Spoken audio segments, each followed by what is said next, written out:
नए एपिसोड में। आज हमारे साथ हमारे स्टूडियो में मौजूद हैं रियल एस्टेट दुनिया के एक जाने माने चेहरे मिस्टर मनोज गौतम जी। जीवन प्रेस के सभी दोस्तों को मेरा नमस्कार।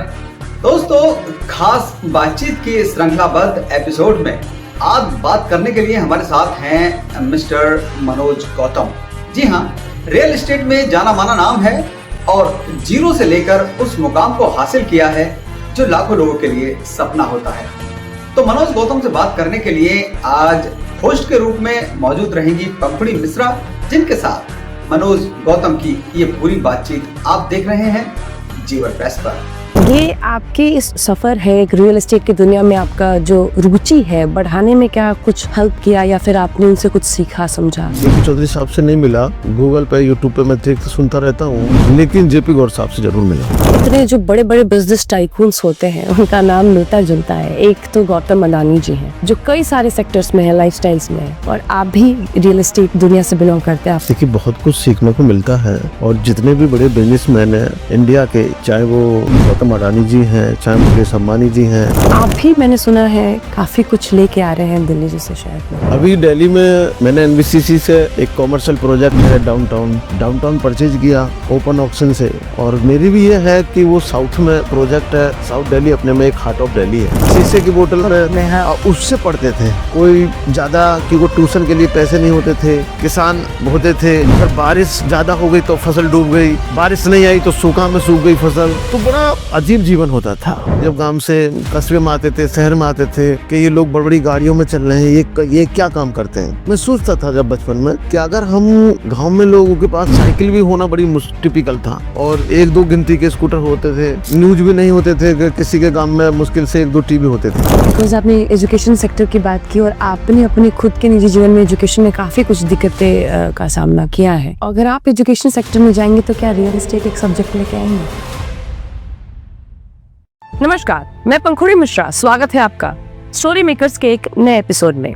आज हमारे साथ हमारे स्टूडियो में मौजूद है रियल एस्टेट दुनिया के एक जाने माने चेहरे मिस्टर मनोज गौतम जी, जो मेंशन ग्रुप के सीएमडी हैं। कैसे एक ऐसा शख्स, एक ऐसा व्यक्ति जो बुलंदशहर जैसे छोटे शहर में बैठा हुआ एक सरकारी स्कूल में पढ़ता हो और सपने बड़े बड़े इमारतें बनाने का देखे, क्या ये पॉसिबल है? अगर आज मैं और आप बैठ के सोचे तो नहीं, पर मिस्टर गौतम जी के लिए ये पॉसिबल था। कैसे हुआ, कैसा रहा ये सफर, आज हम जानेंगे, पर मेरे जरिए नहीं, खुद उनके जरिए। नमस्कार सर, बहुत बहुत स्वागत आपका। क्योंकि अभी हम बातचीत कर रहे हैं, सबसे पहले मेरा जब मैं आपका नाम जान रही थी, सुन रही थी, गौतम वर्ड सुना मैंने। क्यों इतने जो बड़े बड़े बिजनेस टाइकून्स होते हैं उनका नाम मिलता जुलता है। एक तो गौतम अडानी जी हैं जो रियल एस्टेट में भी है, जो कई सारे सेक्टर्स में है, लाइफस्टाइल्स में है, और आप भी रियल एस्टेट दुनिया से बिलोंग करते हैं। आपका नाम भी मनोज गौतम है। क्या कुछ कॉमन है आपके बीच में, कुछ इससे इंस्पायर जो आप उनसे सीखते हैं?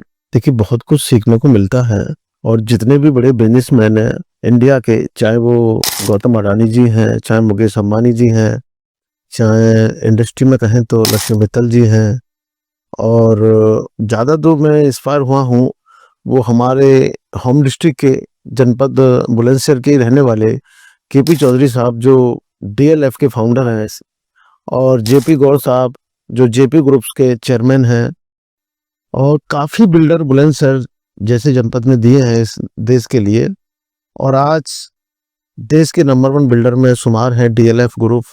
बिल्कुल, बहुत कुछ ज़्यादा सीखने को उनसे मिलता है और मैं प्रयास करता हूं कि हमेशा उनसे कुछ ना कुछ सीखता रहा हूं, जो कि उन्होंने एक जनपद बुलंदशहर से आके और पूरे देश में अपना देश का, अपने प्रदेश का, अपने जिले का, अपने गांव का, सभी का नाम रोशन किया है। तो बहुत कुछ सीखने को मिलता है। क्योंकि जैसा मैं बता रही थी लोगों को बुलंदशहर के बारे में, और आपने भी पॉइंट आउट किया कि जेपी ग्रुप के भी वन ऑफ द फाउंडर वहां से बिलोंग करते हैं, साथ ही साथ डीएलएफ ग्रुप के भी वन ऑफ द फाउंडर वहां से बिलोंग करते हैं। ये आपके इस जो सफर है एक रियल एस्टेट की दुनिया में, आपका जो रुचि है बढ़ाने में क्या कुछ हेल्प किया या फिर आपने उनसे कुछ सीखा समझा? कभी मिले आप उनसे? मैं केपी चौधरी साहब से नहीं मिला, उनके गूगल पे यूट्यूब पे मैं देखते सुनता रहता हूँ, लेकिन जेपी गौर साहब से जरूर मिला हूँ। गौर साहब से मिलकर मेरे को ऐसा लगा कि गौर साहब एक इरिगेशन डिपार्टमेंट में, सिंचाई विभाग में जूनियर इंजीनियर थे, अब जूनियर इंजीनियर के साथ में उनको किसी मामले में डिपार्टमेंट से सस्पेंड कर दिया गया। तो उस समय जब कर्मचारी कोई भी सस्पेंड होता है तो वो हाई कोर्ट का दरवाजा खटखटाता है, लेकिन उन्होंने ऐसा नहीं किया। वो कोर्ट में नहीं गए, उन्होंने सस्पेंड विभाग ने किया, उन्होंने प्लानिंग बना ली कि मैं डिपार्टमेंट में ना जाके अब ये मैं अपना ही प्लेटफॉर्म तैयार करूंगा। फिर उन्होंने एक सिंचाई विभाग के जूनियर इंजीनियर ने देश में अपना इतना नाम रोशन किया कि एक बार जेपी ग्रुप वर्ल्ड में 7वें 8वें नंबर पे पहुंचे। बिल्कुल। और जो उनके 5 स्टार होटल्स हैं या प्रोजेक्ट्स हैं, यूनिवर्सिटीज हैं, यूनिवर्सिटीज हैं, हॉस्पिटल हैं, आज भी वो बिल्कुल यूनिक है। ग्रेटर नोएडा की बहुत फेमस अच्छी सोसाइटी है जेपी ग्रीन्स। बिल्कुल। जो उसका कंसेप्ट है, मैं समझता हूँ कि उसमें अंदर जाने के बाद में लगता नहीं कि हम इंडिया में, ऐसी फील आती है जैसे कि हम किसी फॉरेन का। यूरोप कंट्री में है, फॉरेन कंट्री में आ गए। तो जेपी गौर साहब से मेरे को बहुत ज्यादा सीखने को मिला है। उनके सोसाइटी के बारे में आप बता रहे हैं, उनके आप भी मैंने सुना है काफी कुछ लेके आ रहे हैं दिल्ली जैसे शहर में। अभी दिल्ली में मैंने एनबीसीसी से एक कॉमर्शियल प्रोजेक्ट है डाउनटाउन परचेज किया ओपन ऑक्शन से। और मेरी भी ये है कि वो साउथ में प्रोजेक्ट है, साउथ दिल्ली अपने में एक हार्ट ऑफ दिल्ली है। तो उस प्रोजेक्ट को मैं ये चाह रहा हूँ कि इसको बड़े अच्छे लेवल पे, इसमें अच्छे ब्रांड आए, और अच्छे ब्रांड के साथ साथ जो हमारे यहाँ पे लोग शॉप परचेज कर रहे हैं, ऑफिस स्पेस ले रहे हैं, तो उनको लाइफ टाइम, चाहे वो कैपिटल एप्रिसिएशन है या रिटर्न है, वो अच्छा मिले और उनको फील आए कि मैंने अगर कहीं शॉप ली है तो बहुत अच्छी जगह ली है। मेरी हमेशा ये सोच रहती है कि जो मेरा कस्टमर है, मैं उसको भगवान स्वरूप के रूप में देखता हूँ कि कस्टमर ही हम लोगों को हीरो बनाता है, हम लोगों को बिजनेसमैन बनाता है, हम लोगों को आगे पहुंचाता है, क्योंकि सब कुछ हमारा कस्टमर के ऊपर डिपेंड होता है। और कस्टमर अपने में मैं कस्टमर की तुलना एज ए भगवान के रूप में करता हूँ। अपने पूरे स्टाफ से भी यही बोलता हूँ कि कस्टमर आए, भले ही हमारे यहाँ शॉप ले ना ले, कोई भी प्रोजेक्ट में उसकी भागीदारी हो ना हो, लेकिन उसको मान सम्मान, उसकी रेस्पेक्ट हम लोग इस टाइप से करें कि उसको एहसास हो कि मैं किसी बिल्डर के पास गया, किसी ग्रुप में गया।